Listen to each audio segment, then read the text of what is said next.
आदाब, नमस्कार। मेरा नाम है मोनी सनवर और आप देख रहे हैं मुंसिफ टीवी की खास पेशकश बड़ी खबर। आज 15 जनवरी है। आज वो दिन है जब पूरा देश अपनी भारतीय सेना को सलाम करता है।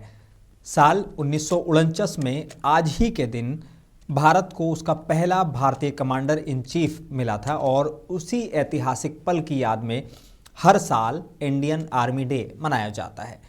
ये सिर्फ परेड, हथियारों और मेडल का दिन नहीं है, ये उस जज्बे का दिन है जो सियाचिन की बर्फ में नहीं जमता, जो कारगिल की चोटियों पर भी नहीं झुकता और जो सीमा पर खड़ा होकर हम सबको चैन की नींद सुलाता है। लेकिन आज सलाम के साथ कुछ ज़रूरी सवाल भी हैं, जैसे क्या अग्निवीर योजना से सेना का मनोबल प्रभावित हो रहा है, और क्या आज की जंग सिर्फ बंदूक और टैंक से नहीं बल्कि ड्रोन, साइबर अटैक और डिजिटल वॉर से भी लड़ी जा रही है, और चीन, पाकिस्तान जैसे पड़ोसियों के मुकाबले भारतीय सेना आज कितनी मजबूत खड़ी है। आज की बड़ी खबर में हम भावनाओं के साथ सच्चाई, सम्मान के साथ विश्लेषण और गर्व के साथ भविष्य की बात करेंगे, क्योंकि सेना पर सवाल उठाना एक अलग बात है, लेकिन सेना के सम्मान पर कोई सवाल नहीं। आज हम कई अहम पहलुओं पर चर्चा करेंगे। मेरे साथ मौजूद हैं मेजर हिमांशु और नीरज महारे, सीनियर जर्नलिस्ट। आपका इस्तकबाल है नीरज जी, और हिमांशु जी आपका भी इस्तकबाल है बहुत बहुत। नीरज जी, सबसे पहले मैं आपके पास आऊँगा और सवाल बड़ा अहम है नीरज जी।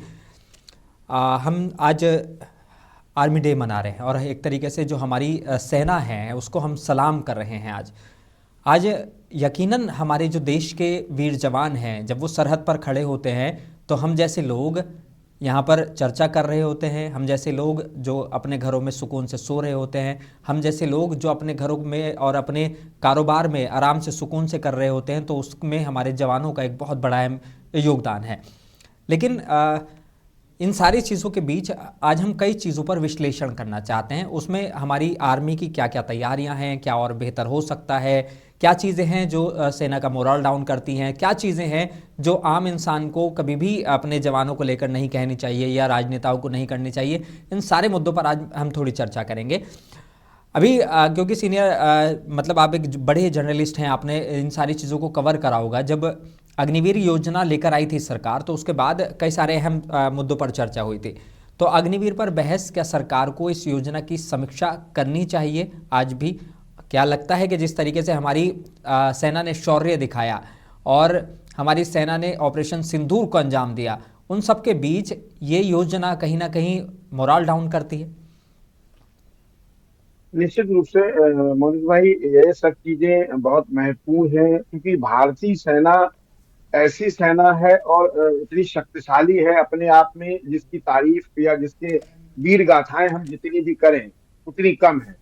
देश की सीमाओं पर दिन रात डटे हमारे वीर सैनिक वर्दी नहीं पहनते, बल्कि करोड़ों भारतीयों की उम्मीद है। हम चैन से सोते हैं, वो सर्दी हो, गर्मी हो, तपता रेगिस्तान हो, बर्फ हो, पहाड़ हो, लेकिन वो वहीं पर डटे रहते हैं और हम और आप चैन से सो पाते हैं।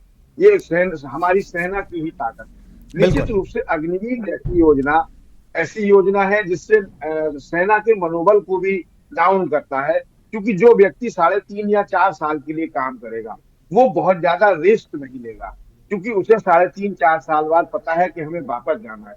तो जो लोग परमानेंट वहां हैं, जो सैनिक हमारे रहते हैं या अब तक आ रहे थे लगातार तरीके से, उनकी जो रिस्क लेने की क्षमता होती है, उनकी जो देशभक्ति की भावना होती है, उसको 4 साल के या 4.5 4 साल के व्यक्ति से देशभक्ति की भावना को तौलना मुझे लगता है नाइंसाफी होगी। क्योंकि जो व्यक्ति लगातार वहां रहेगा, काम करेगा, मनोबल बढ़ेगा, लोगों से बात करेगा, देशभक्ति की बात करेगा, और जो लोग जाएंगे और 4 साल 4.5 साल बाद लौट के आएंगे, तो मुझे लगता है कि देश की सरकार को इस पर गंभीरता से विचार करना चाहिए।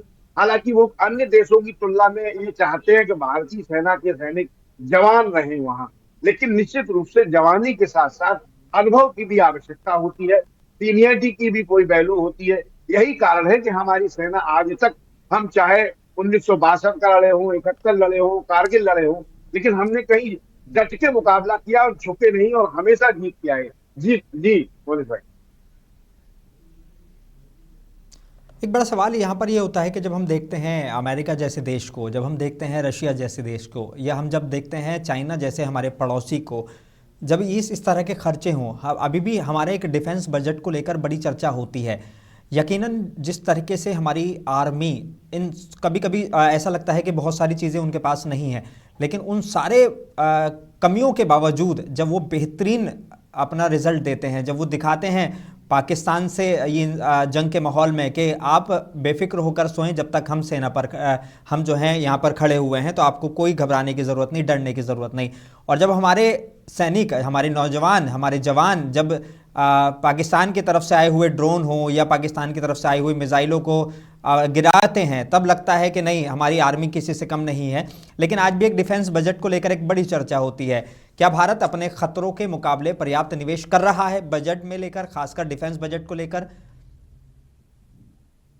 देखिए मोनिक भाई, महत्वपूर्ण बात आपने बहुत अच्छी बात कही, और मुझे लगता है कि देश में कोई भी राजनीतिक दल हो, कभी भी किसी राजनीतिक दलों ने इसकी बुराई नहीं की कि सेना का बजट आपने ज्यादा क्यों किया है। और मुझे याद है कि अभी कुछ दिन पहले ही हम्म। पार्लियामेंट में समाजवादी पार्टी के राष्ट्रीय अध्यक्ष अखिलेश यादव ने इस बात के लिए कहा कि सेना का बजट और बढ़ाया जाना चाहिए। हमें भी लगता है कि सेना का बजट और बढ़ाया जाना चाहिए, क्योंकि ड्रोन है, एआई है, साइबर सुरक्षा है, नेटवर्किंग है, डेटा है, तमाम ऐसी चीजें हैं जो निवेश के लिए जरूरी है। और चीन हो, पाकिस्तान हो, इनसे हमारा लगातार तनाव बना हुआ है।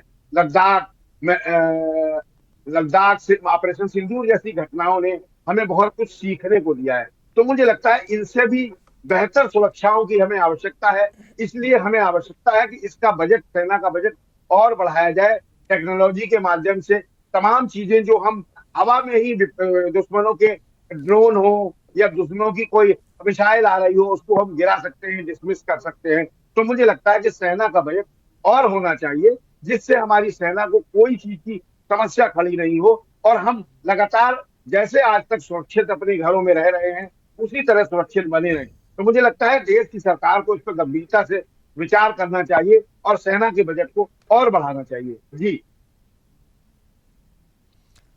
नीरज जी, एक बड़ा सवाल यहाँ पर ये उठा कि जैसे हमने देखा था, खासकर जब चर्चा चल रही थी कि तीनों सेनाओं का जो है कोऑर्डिनेशन बेहतर मजबूत होना चाहिए, तो हमारी तरफ से, इंडिया की तरफ से एक सीडीएस का फॉर्मूला लेके आए, चीफ ऑफ डिफेंस स्टाफ, और उन तीनों जो सेनाओं के जितनी भी सारी चीज़ें थी वो उनके हाथ में दे दी गई, और कहा गया कि किसी भी मोर्चे पे हम लोग जो हैं कमज़ोर नहीं दिखने चाहिए। और वो हुआ भी, उसका फ़ायदा भी हुआ जब हमने देखा कि हमारे जवान जो हैं जहां सेना पे जो क्या सीमा पर डटे हुए थे, और जो हमारे एयरफोर्स जो थी वो जाकर पाकिस्तान में जो है आतंकवादियों के जो जगह थी उनको जाकर नेस्त नाबूद करके आती है। तो जब हम देखते हैं कि हमारा जो अब सिस्टम है वो बहुत मजबूत हो रहा है और ये सारी चीज़ें हो रही हैं, और साथ साथ हमारा पड़ोसी देश आज वही करने की कोशिश कर रहा है, जो उनके पहले कभी आर्मी चीफ होते थे, अब उनको जो है डिफेंस स्टाफ बना दिया गया, और ये सारी चीज़ें हैं। तो कहीं ना कहीं जब हमारे नेबर ऐसे हों और हमारे पड़ोसी मुल्कों में हमेशा जो है सुकून ना रहता हो, तो ये सारी चीज़ें जो है सेना का मोराल बढ़ाएंगी कि हम लोगों में कोऑर्डिनेशन बहुत मजबूत है, बहुत अच्छा कोऑर्डिनेशन है। निश्चित रूप से देखिए, सबसे महत्वपूर्ण बात है कि सैनिकों की सुविधाएं बढ़ानी चाहिए। अस्पताल हो, रहन सहन हो, उनका हम्म। आवास हो, मेडिकल हो, तमाम चीजों की सुविधाएं देनी चाहिए। दूसरी बड़ी बात, जिस तरह हमने ऑपरेशन सिंदूर में हम्म। अपने घर बैठ के, पहली बार ऐसा हुआ कि हमने अपनी सीमा में बैठ के, अपने घर में बैठ के आतंकियों के बंकर पे सीधे सीधे टेक्नोलॉजी के माध्यम से निशाना साधा, और सीधे सीधे हमने उनको निस्तो नाबूद कर दिया। भले ही वहां का रिजल्ट कुछ भी रहा हो, लेकिन हमारे पास अच्छी टेक्नोलॉजी थी, हमारे पास सिस्टम था कि हमने, पहली बार ऐसा हुआ कि हमने किसी भी देश की सीमा में घुसकर हमला नहीं किया, क्योंकि हमने एलओसी का पालन किया, नियम का पालन हम्म। किया। और कोई भी देश हमारे खिलाफ बोलने की स्थिति में इसीलिए नहीं आया कि हमने अपनी हाईटेक टेक्नोलॉजी के माध्यम से ऑपरेशन सिंदूर में जिस तरह आतंकियों के बंकर पे हमला किया, उनको निस्तो नाबूद कर दिया। तो मुझे लगता है कि ऐसी चीजें और हमारी सेना के पास हो, जिससे किसी से भी लड़ने के मामले में हो, कोई इमरजेंसी होती है, आपने देखा हो कहीं बाढ़ आ गई, कहीं आपातकाल आ गया, तो वहां भी सेना को ही हम ले जाके खड़ा करते हैं। आम आदमी उतनी मदद नहीं कर पाता है। तो मुझे लगता है इन सब चीजों को भी ध्यान रखते हुए, जब हर जगह हमारी सेना, बाढ़ आ गई है, कहीं पहाड़ गिर गया, कहीं कहीं कहीं कोई उसमें फंस गया है, सुरंग में फंस गया है, तमाम ऐसी चीजें हैं जिनको लेकर हमारी भारतीय सेना ही वहां खड़ी होती है। इसको ध्यान में रखते हुए देश की सरकार को उनकी सुविधाएं और बढ़ानी चाहिए, बजट बढ़ानी चाहिए, उनको कोई दिक्कत समस्या नहीं आनी चाहिए, क्योंकि वही एकमात्र ऐसे हैं जो पहाड़ पर खड़े हैं और सर्दी गर्मी बरसात कोई भी मौसम हो, और हमें चैन से सोने को मिलता है हमारे सैनिकों की वजह से। जी मेजर हिमांशु भी हमारे साथ जुड़ गए हैं। हिमांशु जी, बहुत बहुत इस्तकबाल है मुंसिफ टीवी पर आपका। सीनियर जर्नलिस्ट नीरज महारे जी हमारे साथ हैं, उनसे चर्चा चल रही थी। हिमांशु जी, मैं दो तीन सवालों को लेकर बात कर रहा था। जो हमारे सीनियर जर्नलिस्ट हैं नीरज महारे जी, उनसे मैंने चर्चा की। मैं आपसे भी उन्हीं सवालों के साथ आना चाहूँगा। एक तो अग्निवीर योजना को लेकर हम लोग चर्चा कर रहे थे और कहा जा रहा था ग्राउंड लेवल पर जो है वो कहीं ना कहीं इससे क्या यूनिट कोहेजन और मनोबल पर सेना का असर पड़ रहा है, क्योंकि एक वो सैनिक जो आता है, भर्ती होता है और अपनी सारी जिंदगी सेना में खपा देता है, सारी जिंदगी सरहदों की रक्षा करने में लग जाता है। एक वो सैनिक जो 3 साल के लिए आते हैं और फिर जो है उनको जो है रिटायरमेंट लेना पड़ता है या उनको जो है दूसरे ऑप्शंस दे दिए जाते हैं। क्या इससे सेना के मनोबल पर किस तरह का असर आपको पड़ता हुआ दिखाई दे रहा है? कि आपका क्या एक्सपर्ट ओपिनियन है इसको लेकर?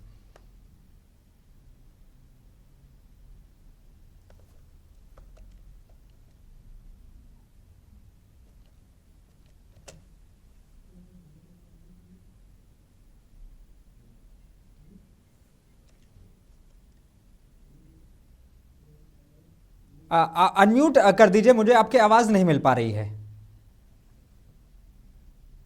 मेरा निवेदन ये था कि बहुत सबसे पहले बहुत बहुत आपको मुबारकबाद आज आर्मी डे की। और दूसरा ये क्यों जी, है, इसी आपको भी में बहुत एक, बहुत शुभकामनाएं।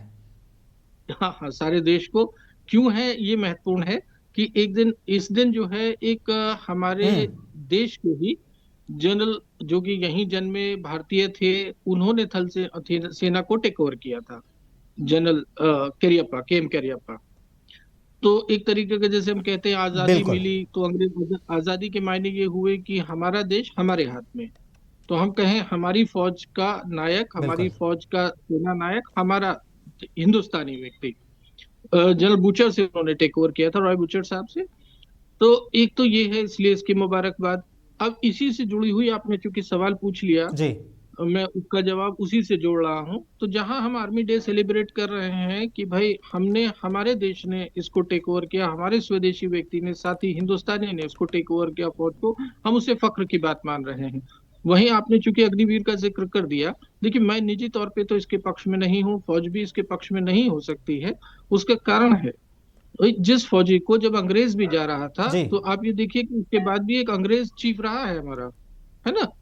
तो एक जब वो हम्म। अंग्रेज भी जा रहा था, तो उसने उन हिंदुस्तानी फौजियों को जो ब्रिटिश फौज में थे, जो हमारा इंस्ट्रूमेंट ऑफ इंडिपेंडेंस है, हम्म। उसमें 19 शर्तों को उन्होंने दाखिल कराया कि साहब अंग्रेजों के जाने के बाद जो हिंदुस्तानी सिपाही है जो ब्रिटिश फौज में था और बाद में वो अंग्रेजी फौज में आ गया, कि उसके जो भी पेंशन बेनिफिट्स होंगे, उसके तमाम बेनिफिट्स होंगे, वो ज्यों के त्यों रहेंगे। तो अंग्रेज जो जा रहा था, हम्म। वो उन हिंदुस्तानी सिपाहियों का, जिसने उस ब्रिटिश फौज में काम किया था, उनके हित देख रहा था। तो ये कैसे स्वीकार किया जा सकता है कि हम उस लड़के से आजाद हिंदुस्तान में 75 साल बाद, जिससे हम ये उम्मीद करते हैं कि वो देश के लिए जान दे दे, अपनी गर्दन कटा ले, हाथ पांव विकलांग हो जाए, और हम उसे कहें कि हम तेरा ख्याल नहीं रखेंगे, हम तुझे नियमित नहीं करेंगे, हम तेरे माँ बाप को पे पेंशन हम्म। नहीं देंगे, बीवी बच्चों को पे पेंशन नहीं देंगे। तो मैं तो निजी तौर पे, सिद्धांतिक तौर पे ऐसे किसी भी सिद्धांत के खिलाफ हूँ। पहली बार ऐसी किसी भी योजना के खिलाफ हूँ। दूसरा, फौज के कुछ महत्वपूर्ण जी। चीजें हैं। एक तो फौज की चीज है जैसे शौर्य है। जी। अब और वो तो चंगेज खां बिल्कुल। भी मारकाट में महारथी थे, लेकिन चंगेज खां को आप शौर्य से नहीं जानते हैं। तो क्या है कि भाई शौर्य एक चीज है, बहादुरी एक चीज है। दूसरी एक चीज है इसमें महत्वपूर्ण जो फौज की है, वो है डिसिप्लिन, अनुशासन।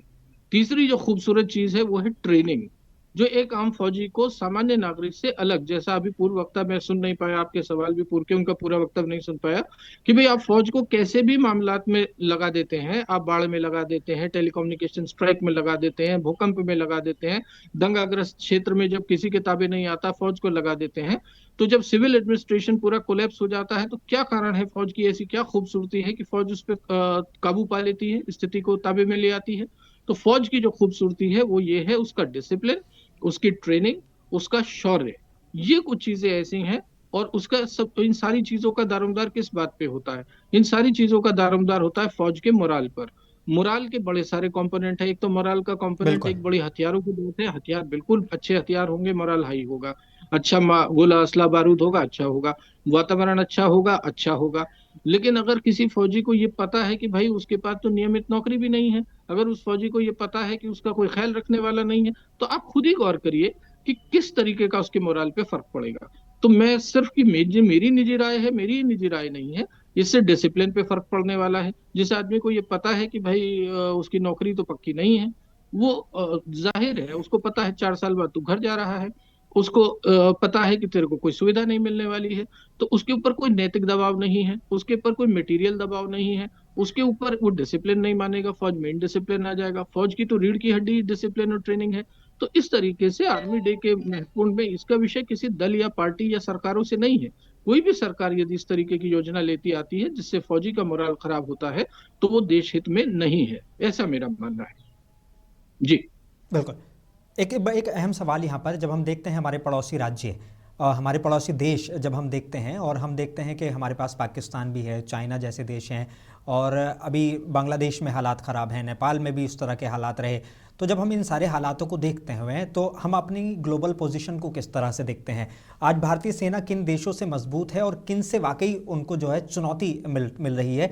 जो इस पर भी हमें मैंने उनसे जो हमारे नीरज माहरे जुड़े हुए हैं हमारे साथ, सीनियर जर्नलिस्ट, डिफेंस को लेकर मैंने पूछा था उनसे कि क्या हमारा बजट आज भी उन देशों जैसा है जिस तरह से हमारी इकोनॉमी बढ़ रही है और जिस तरीके से हम ग्रोथ कर रहे हैं?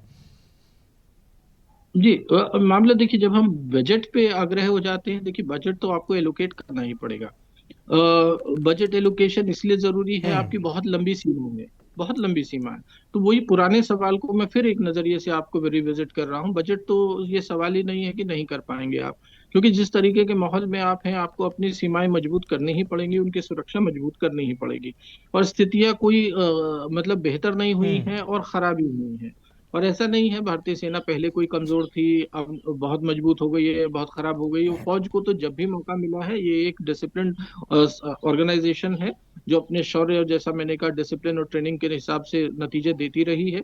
भाई चाहे वो कारगिल का हो, जिसमें मेरे को भी सौभाग्य प्राप्त हुआ कारगिल युद्ध में होने का, सियाचिन में मैंने सेवाएं दी हैं, तो मेरे निजी अनुभव है। उड़ी जैसे क्षेत्रों में मिलिटेंसी में मैं रहा हूं, तो मेरे अपने भाई 25 साल के ये अनुभव तो हमारे भी हैं। उससे पहले जब हम पैदाइश हुई 71 में, हमारी तो पैदाइश का साल है, तो इसी फौज ने अपने वीरता पराक्रम शौर्य का परिचय देते हुए पाकिस्तान के 2 टुकड़े कर दिए थे। तो फौज तो देखिए अपने खून से लिखती रही है इतिहास। तो वो खून से लिखा इतिहास है, कोई किसी के मिटाए से नहीं मिटने वाला है ना। 65 का युद्ध रहा हो, लेकिन बिल्कुल अब ठीक अपनी बात है। चुनौतियां ये कोई बहुत, ऐसे ही नहीं चुनौतियां। हो जाता एक दिन में कि कोई भी आकर मिटा देगा। हाँ और खासकर जब हम ये तो देखते मालूम। हैं, मोराल की हम बात कर रहे थे, शौर्य की हम बात कर रहे थे, ये तो ऐसा ऐसा लगता है कि हम चाहे हिमालय की पहाड़ी में खड़े हों, चाहे बर्फ में हो, और चाहे हम हमें जो है किसी रेगिस्तान में खड़ा कर दो, आर्मी तो अपना काम करती है और हमेशा करती आई है। बिल्कुल ठीक बात कही आपने कि एक खून से लिखी दास्तान है, इतनी आसानी से नहीं मिटेगी। जी जी। तो दूसरा पक्ष जो इसका आता है वो ये है कि जो माहौल है आसपास, अब हम अपनी अगर तुलना पाकिस्तान से करें, पाकिस्तान एक फेल्ड स्टेट है। भाई बांग्लादेश कोई हम बहुत बड़ी वो नहीं मानते हैं। हम्म। हमें जिससे अगर हमें किसी से हिरसी लेनी है, compete ही करना है, तो हमें अब चाइना से करना चाहिए, अगर compete ही करना है ना। और हमें इस बात पे निश्चित तौर पे विचार करना चाहिए कि ऐसे क्या कारण थे कि एक अफीमची चीन इतनी मजबूत स्थिति में आ गया। और एक उसे सिर्फ मिलिट्री ऑब्सेशन से मत देखिए, अगर आप सिर्फ मिलिट्री पावर के ऑब्सेशन से उस चीज को देखेंगे, जी। आप उसका प्रोडक्शन देखिए, आप उसका मैन्युफैक्चरिंग सेक्टर देखिए। आज अमेरिका दहशत में है चाइना से। अगर आज जो अमेरिका चाइना सेंट्रिक पॉलिसी बना रहा है, क्या अमेरिका इंडिया सेंट्रिक पॉलिसी बना रहा है? तो सिर्फ हथियार होने से नहीं होने वाला है। बहुत सारे देश हैं जिनके पास बड़े अच्छे अच्छे हथियार हैं, क्या उन पे सेंट्रिक आ रहा है? तो देखिए, देश को बचाने के लिए अगर आप पे तिजोरी है, अगर फिर इसे सामान्य भाषा में कहूं, तो यदि आपको तिजोरी है तो आपको बंदूक की जी। जरूरत है उसकी हिफाजत के लिए। अगर आपकी तिजोरी नहीं है तो खाली बंदूक, जैसे कई आप देखते हैं कि वो लाइसेंस ले आते हैं, घर में नहीं आने, अम्मा चली भुनाने, तो वो स्थिति नहीं आनी चाहिए। तो हमें बहुत ज्यादा अपने आर्थिक मोर्चे पे भी मजबूत करना हम्म। चाहिए। और अगर आर्थिक मोर्चा हमारा मजबूत होगा, अब ये दोनों एक दूसरे के कॉम्प्लीमेंट्री हैं, पूरक हैं, ये एक दूसरे के खिलाफ नहीं है। हम ऐसा सोचते हैं कि भाई इसका बजट उधर चला गया, उसका बजट नहीं। यदि देश एक आर्थिक मजबूती की स्थिति में आता है, आप अमेरिका को देखिए, भाई वो मूलतः एक मतलब व्यापारिक राष्ट्र है, जो वो सारा काम व्यापार के हिसाब से करता है। आज उसके पास रुपया पैसा है, तो वो एक मजबूत फौज को रखता है, वो मजबूत समीकरणों को रखता है। वो कहीं भी जाकर के, जिस तरह मैं उनसे सहमत तो नहीं हूं उनकी बहुत सारी बातों से, लेकिन एक मजबूती, भाई क्षमा शोभते उस भुजंग को जिसके पास गरल हो। तो वो एक मजबूती जो from the power of position of power, ये जो एक बात है, वहां से बोलना, एक शक्ति उस पे खड़े होके शक्ति के साथ बोलना, वो आती वहीं से नहीं है, वो व्यापार से भी आती है। वो कृषि के भी, हमारा कृषि बाहुल्य जैसे प्रमुख क्षेत्र है कृषि हमारे देश का, तो कृषि मजबूत हो, हमारा किसान मजबूत हो, जय जवान जय किसान का नारा सिर्फ रणनीति, कोई वो नहीं है, नारा नहीं है, रणनीति है। तो यदि हमारे पास चाइना ने जैसे को प्रोडक्शन हम्म। के क्षेत्र में, इनको मैन्युफैक्चरिंग के क्षेत्र में, और आज एनर्जी के क्षेत्र में R&D एक महत्वपूर्ण चीज है, रिसर्च एंड डेवलपमेंट, चाहे वो डिफेंस हो, चाहे वो टेक्नोलॉजी कॉमर्शियल पर्पसेस के लिए हो, चाहे इम्यूनिटीज के लिए हो, अगर मेडिसिन में हो, फार्मास्यूटिकल में, अगर हम इन पे रिसर्च एंड डेवलपमेंट को मजबूत कर लेते हैं, तो आप ये समझिए आप पे तिजोरी आ जाएगी।